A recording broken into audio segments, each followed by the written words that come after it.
Hi, in this video I will show you how to change Wi-Fi on your Roomba robot using iRobot app on your smartphone. On the app main screen, go to the product settings,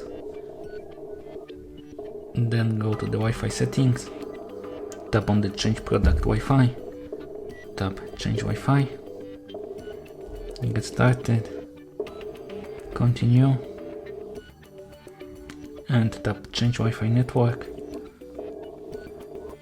and you will see the list of all available Wi-Fi networks, and choose the one you would like to connect and then enter the password.